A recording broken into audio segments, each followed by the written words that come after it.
ada isomer posisi, itu artinya posisi rangkapnya pindah, Dek. Ini aku ambil contoh butena. Harus ngerti ya, but itu C-nya 4. But C-nya 4. Kemudian ena itu ada rangkap 2. Oke. Nah, rangkap 2 ini di nomor 1 ini ya, sehingga namanya 1 butena. Gimana lengkap pH-nya? Ini C-nya tangannya berapa? Baru 2, padahal C itu harus 4. Berarti B jadi 4, 2 itu kurang 2, maka namanya CH2. Yang ini C-nya tangannya baru 3. 1, 2, 3. Kurang berapa B jadi 4? Kurang 1, maka di sini CH1. Bisa ya lengkapnya ya? Ini C-nya 1. Tangannya baru 2, berarti kurang 2 gitu. Ini yang belum tak kasih H, ini udah ada H-nya. Yang di sini tangannya baru 1, berarti buat jadi 4 kurang 3. Oke, paham untuk gambarnya ya?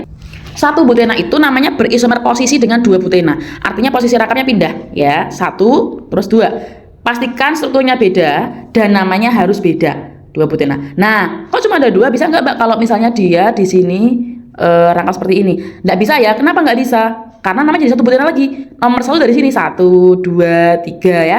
Jadi 1 butena lagi. Jadi namanya nggak boleh sama. Kalau udah nggak ada gimana, Mbak? Kita potong yang tadinya 4 jadi cuman 3 aja.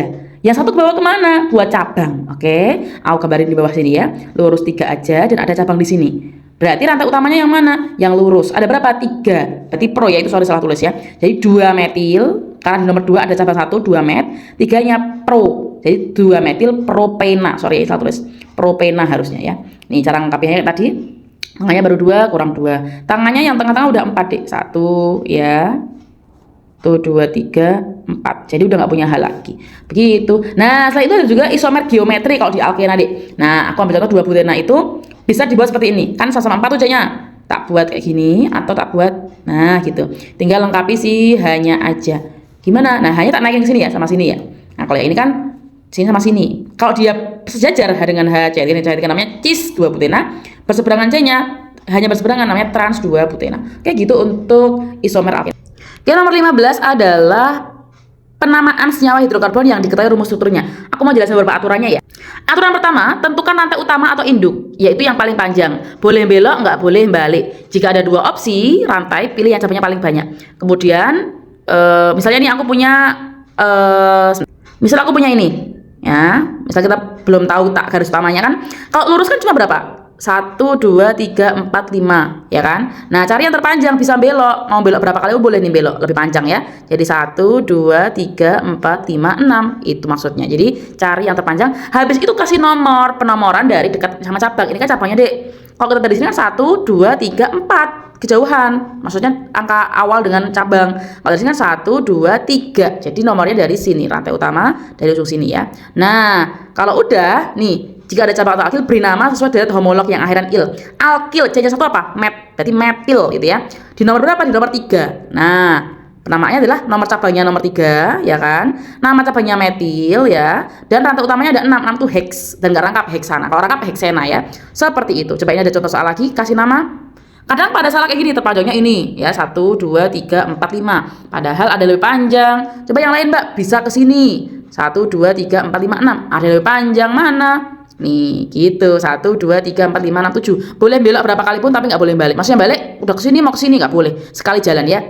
Oke, terus kita kasih nomor dari mana? Kalau dari sini 1, 2, 3. Dari sini 1, 2, 3 sama aja, berarti boleh bebas ya. Dari sini aku ya 1, 2, 3. Di nomor 3 ada metil lagi, 4 ada metil, 5 juga ada metil. Jadi karena kembar disingkat 3,4,5. Trimetil ada 3 ya, trimetil dan terpanjangnya 7 heptana. Oke, paham? Nih ada contoh soal lagi. Oh sudah ya, cukup ya seperti itu aja. Nomor 16 itu adalah hidrokarbon tidak jenuh ya. Yang tidak jenuh itu berarti rangkap. Langsung aja kita ke macam-macam rantai C ya. Ada alifatik artinya terbuka, ada 2 macam. Jenuh itu tak rangkap, berarti nggak rangkap. Justru kalau tak jenuh malah rangkap, gitu aja bedanya ya. Berarti apa aja kalau yang tak jenuh? Tak jenuh kan rangkap, berarti bisa alkena dan alkuna ini ya. Kalau alkana tuh rangkap 1, berarti dia jenuh atau tak rangkap. Ini tak jenuh, rangkap 2. Tak jenuh juga, rangkap 3. Pokoknya rangkap itu tak jenuh gitu ya.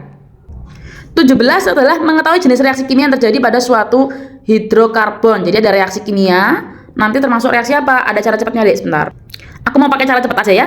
Ada substitusi itu penggantian, artinya ini si Cl ini gantiin si H sehingga jadinya CH2Cl dan hanya ini kesini jadi H2 gitu ya. Atau cara gampangannya, cara bodohnya adalah nih, apa tambah apa jadi apa tambah apa, apa tambah apa jadi apa tambah apa gitu. Kalau adisi penambahan itu udah pasti dari rangkap ke nggak rangkap atau tunggal, atau apa tambah apa jadi apa gitu ya. Dan yang eliminasi itu tunggal kerangkap, kebalikannya ini tunggal nggak ada rangkapnya jadi rangkap, atau apa menjadi apa tambah apa, gitu aja gampangannya deh. Lanjut ke 18, itulah pengolahan minyak bumi, namanya distilasi fraksionasi atau distilasi bertingkat. Pengertian distilasi sendiri adalah pemisahan zat berdasarkan perbedaan titik. Jadi ini contoh gambar minyak mentah, minyak tambang yang masih mentah ya. Dia masih campur-campur, belum kita manfaatkan sebagai bensin, oli belum bisa. Lalu dipanaskan di sangat suhu tinggi. Awalnya 0 sampai 30 ya. Kemudian kan nanti dia akan menguap. Yang menguap siapa? Yang suhunya 0 sampai 30 ya kan? Nanti dia akan menguap naik ke corong yang pertama sini. Karena yang lain masih tutup, ini tutup semuanya. Jadi emang sengaja yang dibuka cuman yang 0 sampai 30 biar yang menguap itu emang bagiannya di sini, nanti wadahnya adalah 0 sampai 30. Berikutnya suhu berikutnya. Ini tutup, dinaikkan suhunya dan seterusnya. Makanya disebut fraksionasi ini ya. Pembagiannya atau tingkatannya seperti itu. Nah, ini ada contoh gambarnya ya. Ini dapur pemanasan ya, ini ada minyak mentahnya. Nih, paling atas tuh gas karena paling ringan kan, di bawah 30 derajat. Berikutnya adalah gasolin, nafta, minyak tanah atau kerosin, minyak diesel, dan pelumas.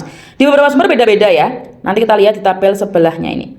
Nih, yang pertama tuh gas, karena gas itu kan ringan, jadi dia mudah menguap. Nih, suhunya cuma segini doang ya. Min 161 hingga 20 derajat aja. LPG ya. C1 sampai C4, berarti metana, etana, propana, dan butana ya, harus apal itu toh. Nah, kemudian berikutnya adalah pelarut bahan organik, itu antara C5 sampai C6 aja. Nah, yang sering keluar ini 6 sampai 12 adalah bensin, karena bensin itu C7 sama C8. Berikutnya pesawat atau aftur ya, kemudian bahan bakar produksi listrik, pelumas tuh oli, agak bawah, agak berat kan oli. Terus berikutnya adalah aspal, paling berat ya, residunya aspal. Lanjut nomor 19, yaitu menyimpulkan kandungan dari bensin berdasarkan RON. RON itu adalah research oktan number, pokoknya bilangan oktan gitu ya. Aku mau jelasin. Oh ya, tadi prosesnya ya, aku tambahin dulu sebentar. Pengolahan minyak bumi ada cracking, itu perengkahan, dipecah-pecah, karena kan kalau pas nambang tuh masih panjang banget C-nya, C100, C50, maka harus dipecah-pecah. Berikutnya adalah ekstraksi, itu dibersihkan dari dengan pelarut ya. Kristalisasi, pemisahan produk dari pengotor, dan treating, pembersihan dari kontaminasi gitu. Jadi ada beberapa proses. Langsung kita ke bilangan oktan. Bilangan oktan itu sebanding dengan kualitas bahan bakar. Semakin tinggi bilangan oktannya, maka kualitas bahannya semakin bagus. Contoh ini di SPBU ada Pertalite 90, itu artinya 90%-nya oktana, 10%-nya adalah heptana. Jadi oktana yang bagus ya, yang banyak ya. Begitu. Langsung kita ke nomor 20, reaksi eksoterm dan endoterm. Bedanya apa? Ekso itu melepas, exit berarti melepas, menghasilkan, membebaskan. Itu kata-katanya, sering nggak teliti kalau cuma kata-kata gitu ya. Kemudian menyerap, membutuhkan, ya itu memerlukan, itu termasuk endo. Berikutnya kalau exo exit berarti dari sistem ke lingkungan. Kalau endo masuk dari lingkungan ke sistem gitu. Kemudian di sini sistem itu artinya reaktan yang bereaksi.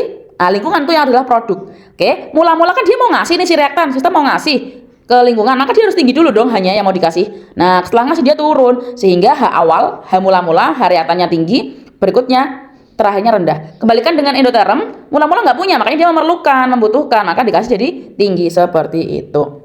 Nah, untuk delta H itu adalah hanya produk, hanya akhir, kurangi hanya reaktan. Produknya kecil, kurangi besar, negatif dong. Jadi exo itu negatif, exo itu negatif dan panas. Suhunya naik ya karena kalor keluar lingkungan. Gitu. Sedangkan ini suhunya turun. Jadi ciri-cirinya suhunya turun. Kalau ini kan produk kurangi reaktan, produknya kan tinggi. Di atas kurangi reaktannya kecil, tinggi kurangi kecil kan hasilnya tetap positif. Oke, yang belum adalah contoh-contohnya ya. Semua reaksi yang panas suhunya naik itu adalah reaksi eksoterm. Semua yang dingin ya itu adalah reaksi endoterm. Atau gini nih. Contoh, kita di api unggun kan kita merasakan anget karena sistemnya si apinya melepas kalor ke kita. Nah, contoh jemur pakaian. Jemur pakaian kan kita butuh kalor, butuh panas, berarti dia adalah endoterm gitu ya. Meskipun nggak ada dingin-dinginnya tapi di logika aja. Contoh lagi kita bernafas. Nah, gitu kan. Anget ya kan? Kalau kita bernafas artinya itu pembakaran juga deh, membakar apa? Membakar tubuh gitu ya. Hasilnya CO2 sama 2O, dia termasuk eksoterm, bernafas karena anget ya kan. Sedangkan untuk endo misalnya fotosintesis kebalikannya, dia itu butuh CO2 ya kan, dan menghasilkan O2. Kalau kita kan kalau bernafas butuh O2, hasilnya CO2. Jadi fotosintesis masuk dalam endoterm. Nanti lengkapi aja ya, ini kurang. Oke, kisi-kisi nomor 21 adalah entalpi pembentukan. Harus bisa bedain ya. Kalau pembentukan itu berarti yang dibentuk di sebelah kanan. Misalnya aku mau membentuk H2O, berarti H2O di sebelah kanan. Dan dia harus 1 mol, nggak boleh yang lain. Apa yang menentukan dia 1 mol? Ini ada angka derajat di situ, artinya 1 mol ya, Dik ya, standar. Nah, H2O itu kan unsur-unsurnya H dan O, ya udah tambahin H tambah O. Tapi kudu ingat, H sama O adalah gas, dia nggak bisa sendirian, harus H2 dan O2. Nah, terus sekali lagi dia harus 1 sininya ya, koefisiennya. Maka kita harus menyesuaikan si H2O hanya 2, udah 2. Di sini O-nya butuh 1, di sini ada 2 awalnya kan, maka kalikan setengah biar jadi 1 O juga begitu, paham? Berikutnya contoh pembentukan NH4Cl, berarti dia harus di kanan, harus 1 mol. Dibentuk dari apa aja? N, H, dan Cl.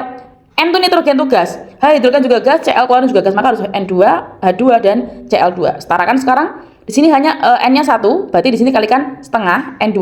Hanya 4, berarti ini kalikan 2, biar jadi 4. Cl-nya di sini 1, di sini ada 2, maka kalikan setengah. Kenapa nggak dikalikan di sini aja, Mbak? Nggak boleh. Kita harus mempertahankan dia tetap 1 NH4Cl atau 1 mol NH4Cl. Kenapa? Karena dia standar, ada derajatnya ini, ada bundernya ini. Gitu. Lanjut contoh lagi. Delta HF atau pembentukan CO2. CO2 di kanan harus 1. Dibentuk dari apa? Dari C dan O. C itu karbon, bukan gas, maka berani sendirian. O itu oksigen gas ya. Mbak, aku nggak apa, tak tulis ini. Gas itu kebanyakan diatomik nih. O2, H2, Cl2, F2, Br2, I2 itu tuh gas ya.